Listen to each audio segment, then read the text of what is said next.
अस्सलामुअलैकुम दोस्तों, क्या हाल है? सब कैसे हैं? आज हम जो न्यू होंडा सिविक है टर्बो, उसके फ्रंट और रियर ब्रेक शू रिप्लेस करेंगे और साथ में आपको बताएंगे कि आपने किस तरीके से ब्रेक शू रिप्लेस करने हैं। और जो तवा है रूटर, अगर इसके अंदर लकीरें आ चुकी हैं तो हमने इसका टूल लगाना है कि नहीं लगाना, और उसका टूल ना लगाएं तो क्या नुकसान है। और साथ में जो इसके रियर ब्रेक शू हैं वो किस तरीके से आप इजीली रिप्लेस कर सकते हैं वो भी साथ में बता सकते हैं। और जो दूसरा तरीका कंप्यूटराइज वो भी बताएंगे किस तरीके से आपने रिप्लेस करना है। और जो बैक साइड है फिटिंग, बैक साइड की ब्रेकें भी तकरीबन ख़त्म हो चुकी हैं, एंड पे आ चुकी हैं। हैंड ब्रेक आपने डाउन कर लेनी पहले, और उसके बाद आपने इसके जो दो बोल्ट हैं, दो बोल्ट खोलने ये वाले, ये खोल के बैक करना है। मोटर पीछे से खोलनी है और मोटर पीछे से घुमा के पिस्टन प्रेस होगा, यहाँ से आपने दबा देना है। ये तरीका है, या फिर आप कंप्यूटर के ज़रिए भी इसको पीछे बैक कर सकते हैं। दोनों तरीके हैं जिस तरीके से आप इसको करना चाहते हैं, ठीक है। तो जिस तरह इसकी फ्रंट डिस्क काफ़ी ख़त्म हो चुकी थी और जिस वजह से इसको तवा है वो उसके अंदर काफ़ी लकीरें आ चुकी हैं, तो तवे खोल के हम टूल लगाएंगे। अगर टूल नहीं लगाते तो जो नई डिस्क होगी जेनवन, वो डिस्क दोबारा ख़राब हो जाएगी। और आपको जो ब्रेक पैडल है उसके अंदर जंप भी आ सकता है, क्योंकि जब तवे टेढ़े होते हैं या इसमें अंदर काफ़ी लकीरें हों तो पैडल में जंप भी आपका आ सकता है। तो जब भी आप डिस्कें खोलें और डिस्कें चेंज करा रहे हो, आप लाजमी तवा चेक करें कि तवे के अंदर लकीरें हैं, तो आप इसको टूल लगाएं। तो अगर टूल नहीं लगाएंगे तो जो दूसरी डिस्क होगी वो ख़राब हो जाएगी। तो ये चीज़ आप लाजमी देखें। तो एक तो ये था, जब आप डिस्क चेंज कर रहे हो या जब आप 2-3 ऑयल चेंज करते हैं उसके बाद आप काम बनता है लाजमी जो उसके ब्रेक शू हैं वो खुला के चेक कराएं, साफ़ कराएंगे। साफ़ होने का अपना साफ़ करें, अगर कमज़ोर है ज़्यादा तो फिर आप इसको चेंज करें, ठीक है। अगर आप चेंज नहीं करते तो वो ज़री बात है, आपको जो रूटर है तवा वो ख़राब कर देगा। ये चीज़ आप लाजमी ख्याल किया करें। तो जब तक अगले फ्रंट को तवे को टूल लगता है तब तक हम इसके जो रियर ब्रेक शू हैं वो रिप्लेस करते हैं और आपको बताते हैं आपने किस तरीके से इसको रिप्लेस करना है। तो जिस तरीके से फ्रंट ब्रेक शू तो आप इजीली आम गाड़ी की तरह इसके रिप्लेस कर सकते हैं जैसे हम करते हैं। और जो रियर ब्रेक शू हैं इसके दो तरीके हैं। एक तरीका तो ये है कि आप इसको कंप्यूटर के ज़रिए मेंटेनेंस मोड लगाकर आप इसका पिस्टन बैक कर सकते हैं और फिर उसके बाद इसकी ब्रेक शू आप दोनों रिप्लेस करें। दूसरा तरीका जो है मैनुअली, अगर आप करना चाहते हैं मैनुअली जो करते हैं, उसके लिए आपको जो इसकी बैक मोटर है वो आपने रिमूव करनी है। मोटर के 2 एलकी के पेच लगे होंगे, वो 2 पेच आपने खोल के जो इसकी बैक मोटर है वो आपने रिमूव कर देनी है, ठीक है। ये 2 स्क्रू हैं, इसके हम खोल रहे हैं। मोटर आपने बिल्कुल इजी आराम से इसकी रिमूव होगी। मोटर इसकी रिमूव हो चुकी है। ये इसकी मोटर है जो मतलब, और साथ ही ये ब्रेक पिस्टन है, ये आपने घुमाना है, ठीक है। तो मोटर रिमूव करने के बाद सबसे पहले आपने जो इसका बैक साइड है इसको घुमाना है। आपने इसको या आप नोक क्लास के ज़रिए या गोटी के ज़रिए आप इसको घुमाएंगे। एक साइड पे पिस्टन इसका खुलेगा और एक साइड पे पिस्टन टाइट होगा। तो आपने साथ साथ घुमाना है और साथ साथ पिस्टन टाइट करना है, या एक दफ़ा मुकम्मल घुमा लें बैक साइड से, फिर यहाँ से आप इसका जो पिस्टन है उसको आपने प्रेस करना है मैनुअली। अगर आपने पीछे से घुमाया नहीं होगा और आगे से अगर आपने इसका पिस्टन दबा दिया तो इसका पिस्टन जो है वो टूट सकता है। तो आपने क्या करना है, बैक साइड से मुकम्मल घुमाना है इसको, ठीक है। घुमाने के बाद फिर आपने इसको साथ साथ पिस्टन प्रेस करना है और पिस्टन बिल्कुल इजी इसका जाएगा आराम से। अगर पिस्टन सख्त जा रहा है तो आप देखें बैक साइड से आपका पिस्टन घुमानी है, ठीक है। ये चीज़ की आप तसल्ली करें। एक साइड पर ये घूमता है, खुल जाता है कैलिपर, और एक साइड पे कैलिपर मुकम्मल।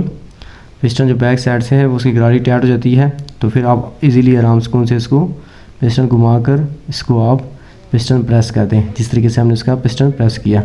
एक साइड पे लॉक हो चुका है मुकम्मल, और लॉक होने के बाद हमने यहाँ से इसका जो पिस्टन है ब्रेक का वो प्रेस कर दिए। इसी तरीके से आपने जो दूसरी साइड का पिस्टन है वो भी इसी तरीके से आपने प्रेस करना है। गाड़ी स्टार्ट नहीं करनी है, एक साइड फिट करके आपने गाड़ी स्टार्ट नहीं करनी, आपने दोनों ब्रेक शू मैनुअली रिप्लेस करने हैं। उसके बाद फिर आपने इसकी गाड़ी स्टार्ट करनी है और फिर आपने बताना है, मैं बताऊंगा कैसे आपने ब्रेक पंप करनी है, ठीक है। तो ये भी हो चुके हैं, ब्रेक पिस्टन का बैठ चुका है। उसके बाद जो उसकी मोटर है वो आपने आराम से बिठा देनी है इसकी इजीली।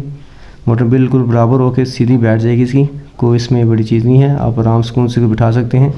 हल्की सी रिंग को आप ग्रीस भी लगा सकते हैं, बगैर जो उसकी बैक मोटर है वो आप इजीली आराम से बिठा दें। जैसे हम इसकी मोटर भी बिठा रहे हैं, आप देखते रहें।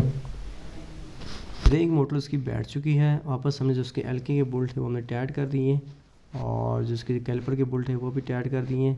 और रियर ब्रेक शू इस टाइम इसके फिट हो चुके हैं मुकम्मल। और साथ ही जब इसके फ्रंट ब्रेक शू रहते हैं वो रूटर आ गए हैं, वो भी इसको फिट करते हैं और उसकी फ़िटिंग भी आपको बताते हैं। ब्रेक शू फिट करने के बाद हम लाजमी चेक करना है व्हील सख्त तो नहीं है, जाम तो नहीं है।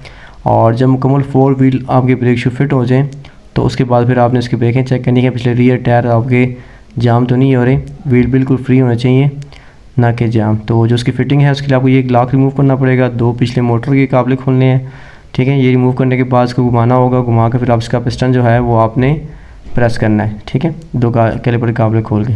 और उसके बाद जो ब्रेकें हैं वो आपने इसके अंदर फिट कर देनी है जापानी। आप जापानी ब्रेक शू भी डाल सकते हैं और जर्मन ब्रेक शू भी। अब इसके फ्रंट ब्रेक शू रिप्लेस करते हैं। ये इसकी फ्रंट ब्रेक है जो बैक साइड में पथरी आती है इसकी, ठीक है। और ये इसका रूटर देख सकते हैं, तवे को मुकम्मल टूल लग चुका है, इसके अंदर काफ़ी लकीरें थी और वो हमने टूल लगा कर साफ़ कर दिया। और जैसे मैंने कहा जो पथरी वाली डिस्क बैक साइड पे आएगी, ये इसलिए होती है कि आपको पता है कि वक्त के साथ जब ब्रेकिंग कमज़ोर हो जाए तो ये तवे के साथ टच होती है और आपको बताती है कि भाई मुझे चेंज करो, मैं ख़राब हो चुकी हूँ, मेरी डिस्क ख़राब, इस वजह से आपका रूटर ख़राब होता है। तो अक्सर लोग क्या करते हैं, जो साइड की पतरी होती है उसको काट देते हैं या टेढ़ी कर देते हैं, जिसकी वजह से आपको आवाज़ तो नहीं आती लेकिन जो आपका तवा हो वो ख़राब हो जाता है, ठीक है। तो डिस्कें फिट करने के बाद इसके 2 लॉक आते हैं, 2 लॉक आपने फ़िट कर लेने ये ब्रेक शू के, ठीक है। एक लॉक ऊपर, एक लॉक इसका नीचे आएगा, ठीक है। इसके 2 सुराख होते हैं, वहाँ पे इजीली आप इसको आराम सुकून से दोनों लॉक बिठा सकते हैं। लॉक बिठाने के बाद आपने इसका जो ब्रेक पिस्टन है वो आपने प्रेस कर लेना है। जो अगला फ्रंट ब्रेक पिस्टन है वो आप आराम सुकून से प्रेस कर सकते हैं, इसमें रियर की तरह कोई मसला नहीं है। जैसे हम रियर के लिए हमें मोटर खोलनी पड़ती है, फ्रंट में ये कोई ज़रूरत नहीं है। आप इसको आराम सुकून से ब्रेक पिस्टन प्रेस कर लें। पिस्टन प्रेस होने के बाद आपने इसको ऊपर से दबाना है और टाइट कर देना है। साथ में आपने और ब्रेक कंप्लीट हो चुकी है, वही ब्रेक बंद करते हैं और गाड़ी स्टार्ट करते हैं, चेक करते हैं। रिमोट आपकी जेब में होना चाहिए या साइड पे रिमोट रख दें यहाँ पे। उसके बाद चले सबसे पहले स्विच कहाँ पे, ये स्विच है उसका, ब्रेक पुश करके और गाड़ी स्टार्ट हो चुकी है।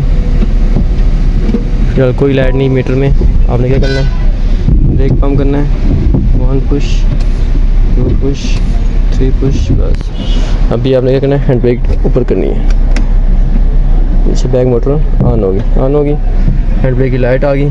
अभी आपने दोबारा ब्रेक प्रेस करनी है और यहाँ से हैंड ब्रेक डाउन करनी है, ये लाइट चलेगी, ठीक है। अभी दोबारा आपने ब्रेक पंप करनी है, 1 2 3 4 5, ठीक है। यहाँ ब्रेक प्रेस करनी है, एक बार से डाउन कर लें, गाड़ी लॉक ना हो जाए। और यहाँ से आपने इसको ऊपर करना है, पीछे मोटर ऑन होगी, चेक करना है व्हील जाम है, ठीक है। अभी वापस जाना है,